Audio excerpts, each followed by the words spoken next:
Hey everybody, welcome back to the Stash Report from the Stash Project. This is our March compilation video for people who are new to the channel, although I don't think we've had any new subscribers recently. Just, it occurred to me as I was saying that. I don't think I've seen anything pop lately. This is a video we do at the beginning of every month that lets you know what we expect the releases to be for the month, so you sort of, have a little bit of an advanced purchasing guide, if you will. Granted, you should have had all this stuff on pre-order already, right? But anyway. There are releases from a couple of the domestic side of things, and as well as, of course, overseas in Japan. So we will start out with the domestic side of things. Over at Round 2, there are going to be 2 kits for the month of March, and they are, of course, reissues. They are the AMT 1969 Oldsmobile 442W30. Now, this kit announcement was met with a bunch of whining and derision because, of course, they just reissued the Hurst Olds not that long ago, and apparently everyone confuses the fact that these are 2 separate kits, and or the fact that, of course, we've talked about this a number of times, that when Round 2 and Revell reissue kits, they're not selling them to you, the guy with 150,000 model kits in his base, but they're selling them to new people. People returning to the hobby, new hobbyists, whatever the case may be. They're getting them out on the shelves at your major retailers, Michaels, Hobby Lobby, hobby shops in general. Because while a lot of people will point out, well, this is an easy kit to find on eBay or at shows or whatever, the fact of the matter is it has not been actually commercially available in stores for 12 years. So it's been a while since this kit came out. And they're going to do a whole new decal package with this that's supposed to have, be much better than the last version was, of course, which isn't hard since it was a Racing Champions era kit. But going back to an original one, which is what I have, the original one just had, a set of hood stripes, and that was pretty much it. The hood stripes, the stripes are going to come in 2 different colors. There's going to be some scripting and a few other things like that. Still no gauges. Would love to see Round 2 move into the gauge cluster thing, because so many of their kits, of course, are kits that, never had gauge cluster decals, and really the artwork wouldn't be that hard. We're finally seeing them move into the Revell realm, where they're including things like marker lights and things like that, which, I don't know, to me, were always one of those things that don't need to be a decal in the first place, but I know people like them because it's an easier way to quickly build a model kit, since you're not having to, chrome or foil back the light and then paint translucent colors over top of the foil and things like that, but be that as it may, it doesn't look as good. There's also, of course, the whole thing of 3-dimensional, or lack thereof, of decal scripts and things like that, but in a lot of ways, those are kind of easier to deal with than the whole foiling of scripts or replacing with photo etch. Personal opinion there. The other reissue is going to be the MPC branded 1986 Chevrolet El Camino SS. This was reissued since Round 2 has been in existence. It was one of the first series of kits to be reissued back when they were leasing the tools. I want to say this was a 2008 or 2009 reissue. I think it might have been 2009.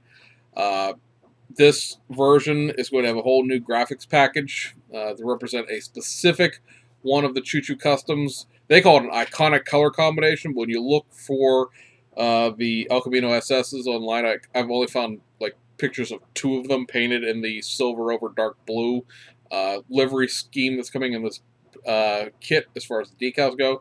Also thrown in here, to sort of sweeten the pot, if you will, a little bit, will be a 1/25th scale dirt bike that can either be put in the bed, or it's going to have some sort of a tow hitch attachment. Of course, there's no tow hitch in the kit, but it's going to be basically off the back bumper type of deal. I'm not even sure what the source of this is. It's obviously one of the 1970s truck kits that had this in it, and this tooling insert still exists, while the truck kit itself was turned into a monster truck or something else along the way. So again, it's a one of those ways to try to suck you in. I would actually consider getting both of those, mainly just to get a new set of decals for the 442. Like I said, the original one I have, the decals not that great. Get the new kit, sell the old one.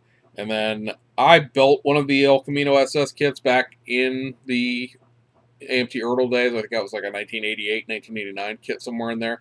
And you know, a lot of people don't like the Monte Carlo front-ended version of the El Camino. That's a personal preference thing. I would also like to see them reissue it without that front end attached to it, like a lot of people would. But I would maybe consider going back and getting one because you know it's not that bad a kit for what it is. Revell finally announced their March releases, which is why we've been holding this video for the last week. And they are going to be the 124 scale old monogram kit, 1953 Chevrolet Bel Air 2-in-1, or 3-in-1, I should say, because lowrider parts were added to that later on. It was a 2-in-1, it was a stock and a custom. And then the lowrider parts were added. So it is a 3-in-1. You get everything with it as far as the stock, custom, or lowrider pieces. The lowrider pieces are very, very cliche lowrider, like a steering wheel made out of chain and you know Dayton wheels or Dayton style wheels, but it is what it is for being an old monogram kit. One of the things you'll notice about it, if you go on Revell's website, the instructions for it are already up on a PDF format. That the kit comes with like a straight 6, and there's a performance. Well, I'd say intake, but a performance set of carbs versus a single carb setup for the factory stock version. And then the performance version has a sort of a custom bent tubular header type of deal compared to the factory stock exhaust header. And they just sort of disappear, and you're looking through the instructions, and you're like, where's the exhaust at? You never add the exhaust to this kit. Oh, because it's molded into the chassis. So I just thought that was kind of funny, because I was looking at it going, you know, what are my exhaust options here? I'm looking around trying to figure out, like, what does this custom header plumb into compared to the stock one, and it all goes through a stock exhaust system. So there's that issue, but it is what it is. And then they're also going to reissue their newer Impala SS. They market it as a 94. The thing they're showing online is like a 95, 96. It has that curved window in the C-pillar, and the kit never had that. It was always a 94 because it was basically a retool of the 92 Caprice. So I'm kind of interested to see that. That would be a different... I don't remember it having the later window, but maybe it did, and I just don't realize it. I have one. I think it's on the other side of my shelving system. I don't see it as I look over here. But I don't remember it having a curved window. Maybe it does. Maybe it's always been that way, and I just don't remember it. But be that as it may, that kit is coming back as well. It's been a little while since that's been available as a factory stock version. Last time I think it was reissued was in the donk version. So be that as it may, that's coming back out. And those are your domestic releases for the month of March. Overseas, Tamiya has one kit coming out for March, and that is going to be that new 1/20th scale Ferrari SF70H, the new F1 car from the 2017 season. If you are here in the United States or Canada or possibly some places in Europe, that kit has already been released. It is not out in Japan yet. Obviously, be the cheapest way to get a hold of it. So later this month is when you'll see that come out. B-Max is going to be releasing their next new tool kit, which is the Toyota Corona JTCC car, the Japanese Touring Championship car from the 1994 season. It is the championship winning car for that season. You have the option to build it as two different liveries for the same team, basically two different car numbers. One is the championship car, the other one is the other team car. There is, of course, like every BMX kit, there is a sold separately detail upset for that as well. This kit and the detail upset have been available in Hong Kong for about 2.5, 3 weeks now. But again, it has not gotten a Japanese release until the month of March. Over Hasegawa, you're going to get a reissue of the Mitsubishi Galant VR4, the civilian version. This will be the first time this kit has been reissued since 1992 when it was done originally. So that is can be a very expensive kit on the secondary market. I say aftermarket, but on the secondary market, I happened to pick mine up relatively cheap several years ago, basically by some guy who didn't know what he had, perhaps at a local show, or maybe he just didn't care what he had. They've, of course, reissued the rally car version in a couple of different liveries over the last 18 months, but this will be the first time that the factory stock version has come back out. That is only a left-hand drive JDM version of the car, so there is that part. I know some people recently were talking because Hasegawa USA had done a thing on Facebook where you could click a link to Hasegawa USA's website and suggest kits to them.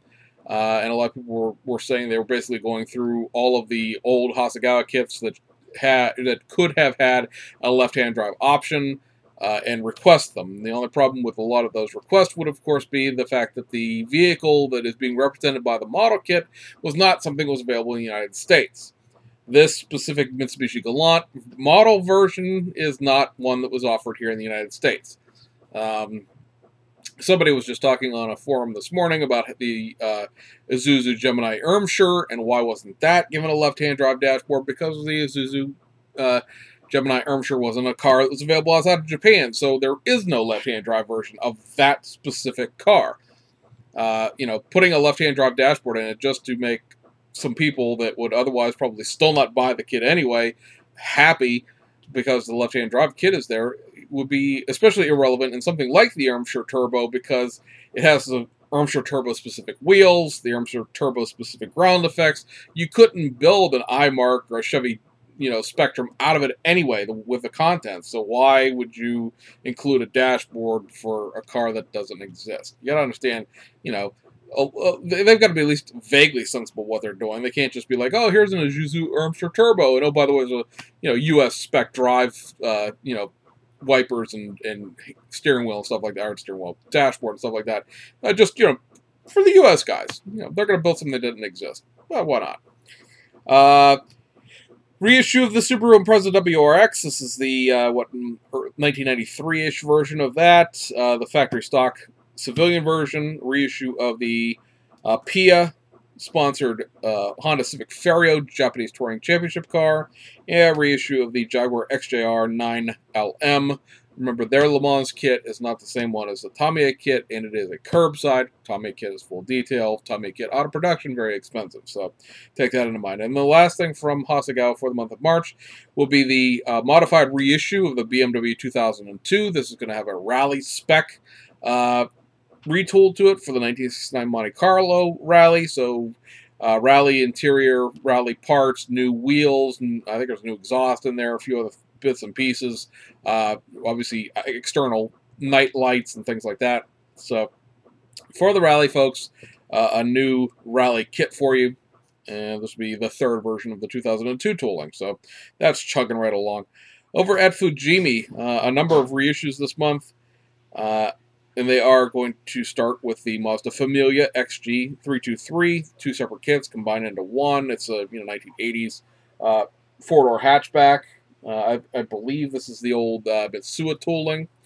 They're going to reissue their Honda Prelude 2.2 VTEC. That is the, fourth or fifth gen Prelude. I'm trying to think what generation that will be. Fourth gen Prelude. That's a snap-tight kit, always has been. They're going to also do their first of their 3-kit series. There's several of these coming out in the spring months, and this is known as the Successive Skyline GTR series. This is going to have an R32, an R33, and an R34 all in one box. It's going to be the very, very basic R32, the very, very basic R33, and their very basic R34. So there's two curbsides. The Fujimi GTRs, of course, all have the same problem, which is that they have a rear-wheel drive generic Nissan chassis underneath of them, not an all-wheel drive chassis that you would need for an actual GTR. And then, of course, the R34 is a snap-tight. They're going to reissue the 1973 Porsche 911 RS, that is the Enthusiast Series kit, and reissue the 85 Porsche 911 Turbo, which is also Enthusiast Series kit.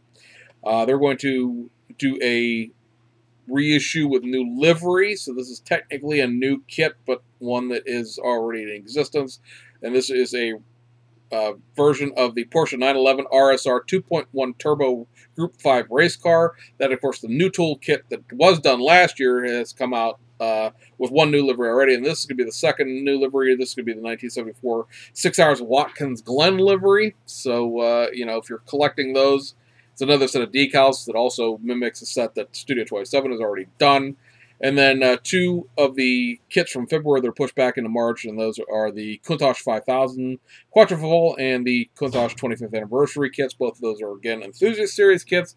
They were supposed to come out last month, but they did not. We only got the LP400 and the LP500S. So there's that. Over at Aoshima, In the model car series, they're going to reissue their 92 Toyota Celsior 4.0. That, of course, is the same thing as the Lexus LS 400, but the JDM right-hand drive only version of that kit.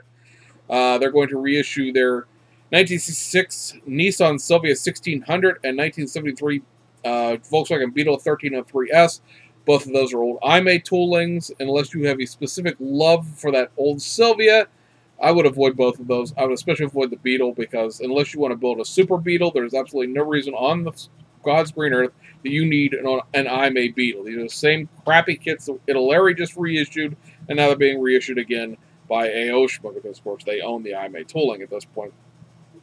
And the last thing on the model car side of things is a 1989 Mazda RX-7 F3CS. This is going to be buildable either as an early version or a late version, and it is going to come with a left-hand drive. It does not come with an engine, however.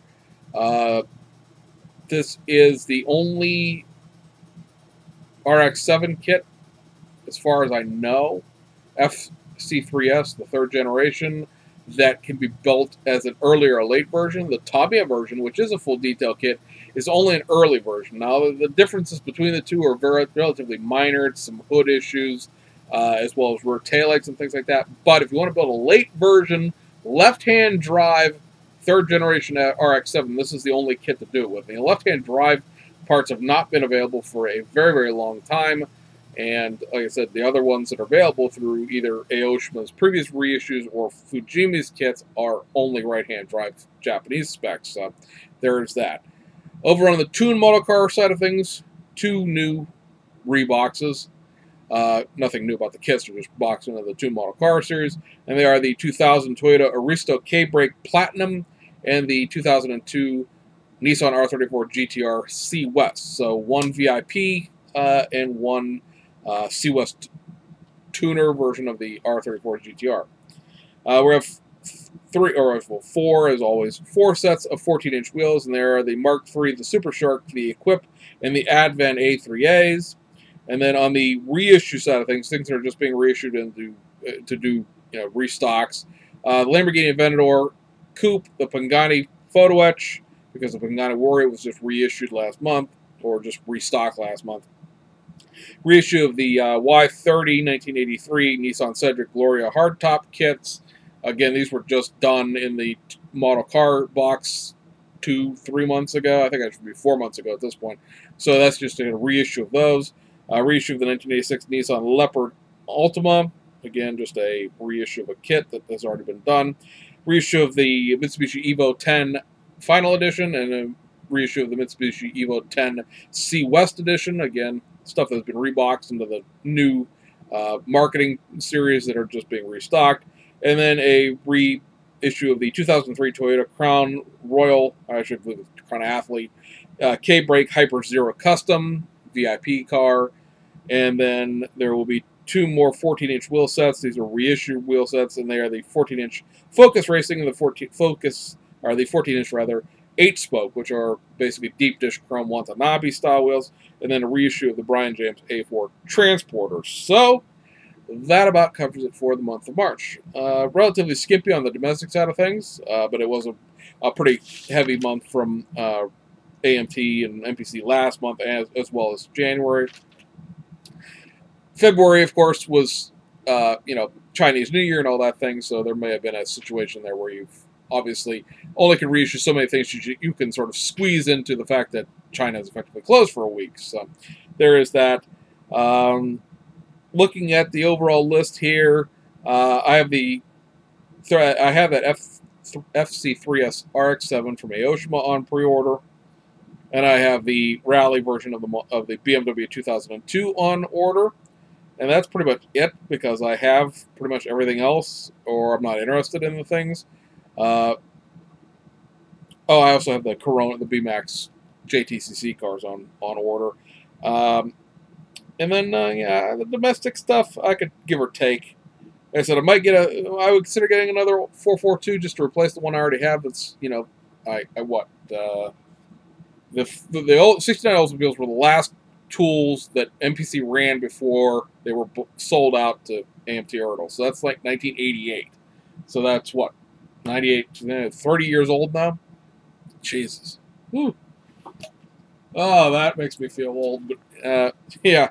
So the decals are not all that great shape after 30 years. Again, the El Camino, take it or leave it. I might be interested. You know, be one of those very few kits that I would ever be like, oh, look, Hobby Lobby has it on clearance kind of thing, where I'd actually care to buy it if it was $8, but we'll see.